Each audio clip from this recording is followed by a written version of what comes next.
United Nations का human rights के हवाले से अलहदा से अपना सेटअप मौजूद है तारिक साहब। पाकिस्तान वहां पे शायद जाने की कोशिश भी कर रहा है। 26 जुलाई को जिक्र भी हुआ था कि लेके जाएंगे केस वहां पे, लेकिन उसका मुझे फॉलो अप नहीं मिल सका कि हम लेके गए नहीं लेके गए। ओआईसी के बिहाफ के ऊपर भी कह रहे थे कि हम जाएंगे कि हम लेके जाएंगे, लेकिन जो अयाज वजीर साहब बात कर रहे थे कि जो रियलिटी है ह्यूमन राइट्स की वायलेशन की, वो आप उनके साथ टेकअप कर सकते हैं। उसको टेकअप करने का तरीका मेरा ख्याल है हमें पता होगा सफारती लेवल पे किस तरह किया जाता है। जी हाँ, थियोरेटिकल लेवल पर तो ये ऑप्शंस अवेलेबल हैं और इस्तेमाल की जा सकती हैं, लेकिन शाहिद अमीन साहब ने अपने पहले इंटरवेंशन पे ये फरमाया कि जो आलमी बिरादरी है उनके जो कौमी मफादात हैं जिसकी वजह से वो अपने ताल्लुकात हिंदुस्तान के साथ, भारत के साथ नहीं बिगाड़ना चाहते, वो आंखें भी रखते हैं, कान भी रखते हैं, दिमाग भी रखते हैं, वो सब कुछ देख रहे हैं। अगर ह्यूमन राइट्स वायलेशंस हैं तो ह्यूमन राइट्स के चैंपियंस भी तो वो खुद हैं और हाई प्रीस्ट भी वो खुद हैं, तो उनको नजर नहीं आ रहा। इस इंफॉर्मेशन एज में जहां सेकंडों में वीडियो फिल्म्स पहुंच जाती हैं लाइव एक्शन की, उनको मालूम नहीं हो रहा। उन्होंने जानबूझ के इसको एक तरफ नजर की हुई है और वो नहीं देख रहे।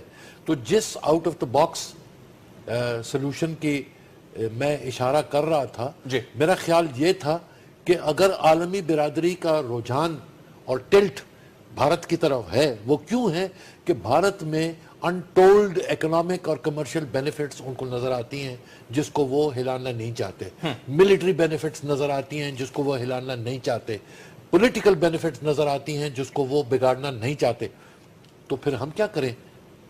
क्या हम सबसे पहले तो अपनी इक्तिसाद को इतनी मजबूत कि हम मार्केट बन जाएं फॉर गुड्स और हम जगह बन जाएं फॉर फॉरेन डायरेक्ट इन्वेस्टमेंट्स। मुझे तो लग रहा है तारिक साहब ये फॉरेन ऑफिस के अलावा ministry of planning and development को भी इसके अंदर इन्वॉल्व करना चाहिए, लाइटर नोट। लेकिन मैं ये जानना चाहूंगा तारिक साहब कि the world knew about Kashmir, उनको पता था कि कश्मीर का क्या मसला है, तो ये जो बाकी इतने सारे साल दहाइयां गुजर गई तब भी तो वो साइलेंस पे बैठे रहे। अब क्या रियलिटी इंडिया के हवाले से इतनी चेंज हो गई, या इंडिया की पहले भी कदरों मंजिलत उनकी नजरों में यही थी?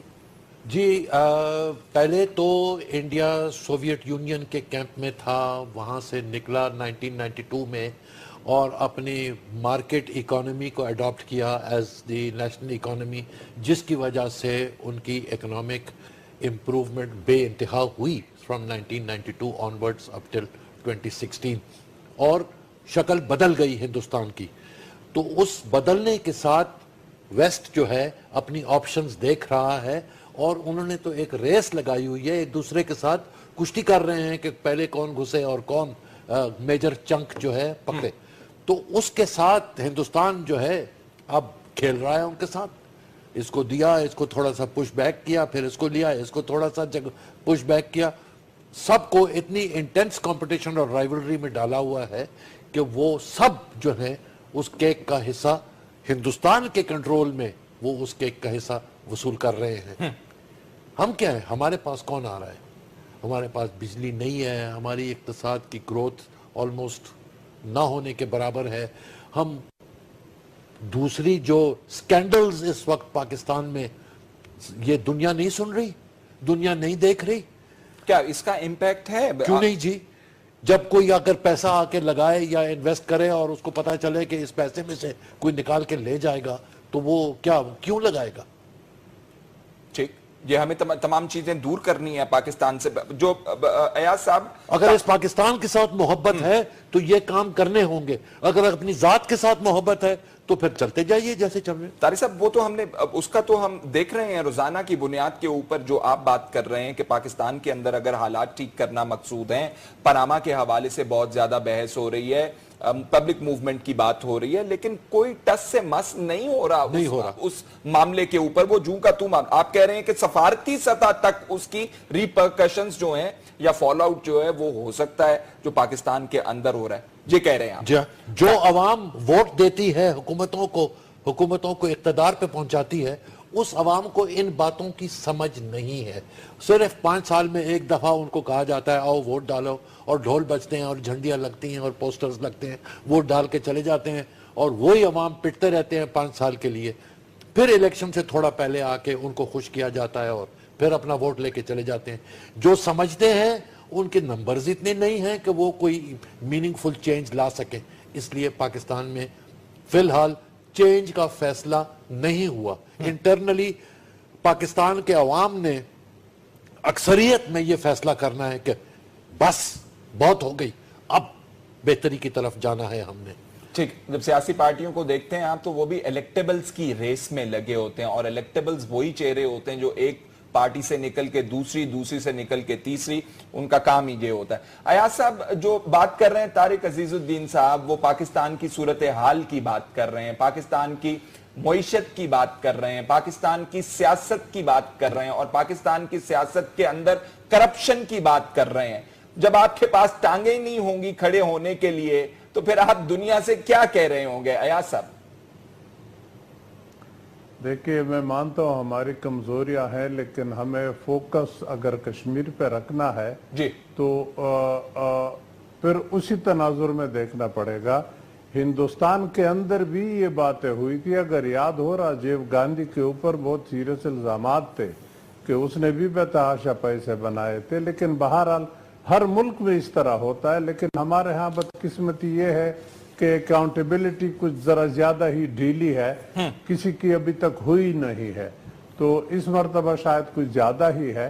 اس کا اثر ضرور ہوتا ہے, لیکن چونکہ کشمیر کا مسئلہ ہمارا اتنا قانوناً اخلاقاً مضبوط ہے کہ اگر ہم اسی کے اوپر فوکس کر کے چلاتے ابھی تک, تو ہم اگر یہ مسئلہ دوسرے ملکوں کے تعاون کو حاصل نہ بھی کر سکتے تو ہمارا کیس اپنی جگہ مضبوط تھا. یو این کا ریزولوشن تھا, خواہ وہ کتنا بھی کوئی کہے کہ ابسولیٹ ہو گیا, لیکن ریکارڈ ہے کہ یہ اپنی جگہ مضبوط ہے, اس کو ریپیل نہیں کیا, ہٹائے نہیں گیا. دوبارہ شاہد امین صاحب نے خود کہا کہ ہم گئے نہیں. یہ ہماری لیکن کمزوری شاہد امین صاحب اس پرسپشن کی بات کر رہے تھے ایاز صاحب, جو ہماری ریزولوشنز کے حوالے سے خود ایک سابق سیکریٹری جنرل یونائیٹڈ نیشنز کے کہہ رہے تھے, وہ اس پرسپشن کی بات کر رہے تھے ان ریزولوشنز کے حوالے سے. میں نے سنا اچھی طرح سنا کہ کوفی عنان نے کہا تھا کہ یہ ابسولیٹ ہو گیا, لیکن کوفی عنان اس کو ریجیکٹ کرنے کی اتھارٹی نہیں رکھتے. اس ریزولوشن کو ریجیکٹ کرنا, ریپیل کرنا, ریپلیس کرنا وہ ایک پروسیس کا کام ہے. جب تک اس سے نہیں گزرے گا وہ ریزولوشن اپنی جگہ ہے, اس کے اوپر گرد ضرور ہے, لیکن وہ تاریخ کا حصہ ہے, ایک حقیقت ہے. تو میری فوکس یہ ہے, میری درخواست یہ ہے کہ اگر ہماری حکومتیں سکسیسو حکومتیں اسی پہ فوکس ہوتی, صرف یہ ایک سنٹینس تک نہ چھوڑتے کہ کشمیر کا ہم اخلاقی اور سفارتی مدد کرتے رہیں گے. وہ تو ہم کرتے رہے ہیں, لیکن دوسرے ملکوں کے ساتھ ہم نے اس مسئلے کو پرسو کیا, اس پہ محنت کی. وہ آئی کے اندر کتنے ملکوں نے ہمیں پہلے سپورٹ کیا تھا, کرتے رہے, اب وہی ملک ہم سے شاید ہٹ رہے ہیں. دنیا کی سیاست بدلتی رہتی ہے. ٹھیک ہے, پہلے لوگ شاید بائی پولر دنیا تھی, ایک طرف ماسکو دوسری طرف واشنگٹن, اب یونیپولر ہو گئی ہے. امریکہ کا ہاتھ تو مضبوط ہے, لیکن بہرحال دوسرے بھی ابھر رہے, چین بھی ابھر رہا ہے, روس دوبارہ طاقتور ہو رہا ہے, تو لوگ اپنے ایڈجسٹمنٹ کر رہے ہیں. ایسی بھی بات نہیں ہے کہ امریکہ اگر نہ چاہے وہ ہندوستان کے ساتھ ہو جائے تو ہم کشمیر کو کبھی بھی نہیں جیت سکیں گے. ٹھیک ہے, جیت نہ سکے یہ الگ بات ہے, جیتنا ہارنا الگ بات ہے, اور مسئلے کے اوپر دعویٰ کرنا, اس کو پرسو کرنا, اس کو پریزنٹ کرنا, یہ دوسری بات ہے. ہم اسے پیچھے نہیں ہٹ سکتے. اگر کشمیر سے آپ پیچھے ہٹ سکتے ہیں تو آپ مجھے بتا دیں, جب نہیں ہٹ سکتے تو اس کے پازیٹیو سائٹ کو آپ اجاگر کریں گے. اپنی کمزوریاں آپ انٹرنیشنل لیول پہ اگر اٹھائیں گے تو آپ اپنا کیس خراب کریں گے. ہاں, ملک کے اندر ہماری کمزوریاں بتیری ہے, اکانومی ہماری خراب ہے, باقی لا اینڈ آرڈر خراب ہے, بیڈ گورننس ہے, گورننس نام کی کوئی چیز ہی نہیں ہے. پھر فاٹا کے اندر دیکھ لے, क्या हालत है। अगर आप उस लेवल तक जाते तो शायद दूसरे पर आपके फाटा की तरफ उंगली उठा ले कि आप मुझे तो कहते हैं कि कश्मीर में मैं ज्यादती कर रहा हूं, आप फाटा के अंदर क्या करते हैं। ये कई चीजें अपनी जगह है, लेकिन इनका जवाब दिया जा सकता है, लेकिन इससे पहले कि ये चीजें हमें आ जाए, हमें मेरा ख्याल है इस पे फोकस करना चाहिए, होमवर्क करना चाहिए, मटेरियल तैयार करना चाहिए और परसू करना चाहिए। और अगर नेगेटिव साइड देखना है तो मेरा ख्याल है मुझे इसके ये कहने में ज्यादा हिचकिचाहट भी नहीं होगी कि ये ज्यादा मसला पंजाब का है, बलूचिस्तान और सिंध और फिर खैबर पख्तूनख्वा और फाटा का कंपैरेटिवली कम है ये मसला। लेकिन चूंकि पंजाब आपका बड़ा प्रोविंस है, इन्फ्लुएंशियल प्रोविंस है, मेजॉरिटी उनकी है, तो आप एक प्रोविंस को सिर्फ इसलिए नहीं छोड़ सकते कि इस पे आपकी कमजोरियां हैं, आप इसको परसू नहीं कर सकते, तो ठीक है out of the box left right, या तो फिर साफ कह ले कि जो आपके पास है वो आपका है, जो मेरे पास है वो मेरा है, लेकिन क्लेम आपका मजबूत है। उसके अंदर देखे सबसे बड़ी बात यह कि मकबूजा कश्मीर के अंदर लोग उठे हुए हैं, अपना हक मांग रहे हैं। आपके आजाद कश्मीर के अंदर कोई अगर उठा हो मुझे बता दे कि उसने डिमांड किया हो कि हम हिंदुस्तान के साथ शामिल होना चाहते हैं, तो ऑन द ग्राउंड आपका केस मजबूत है, आप इसको फाइट करते जाइए। मुश्किलात तो आते रहते हैं, कोई चीज इतनी आसानी से सिल्वर प्लेटर पे तो आपको कोई नहीं देगा।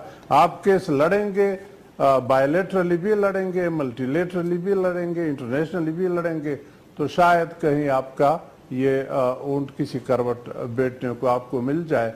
वरना फिर अगर हाथ धोना है तो पिछले कई हुकूमतों ने इसको पसे पुश डाला था, जैसे शायद अमीन साहब ने कहा 1964 के बाद शायद हम यूएन की तरफ गए ही नहीं है, क्योंकि हमने वो मेहनत की नहीं दूसरे मुल्कों के ऊपर जो हमें उनकी सपोर्ट यूएन के अंदर दिला सके। अभी भी अयाज साहब इस हवाले से बहुत ज्यादा कंसिडरेशंस मौजूद हैं। सीपैक की एक कंसिडरेशन मौजूद है, एक कंसिडरेशन तारिक साहब ने हमें बता दी कि हम आजाद कश्मीर के हवाले से भी कंसिडरेशन मौजूद है, और ये बात में कहीं ना कहीं सब्सटेंस तो मौजूद है कि हमने उस हवाले से खुद अपने मुल्क में तरक्की नहीं की जितनी हमें करनी थी।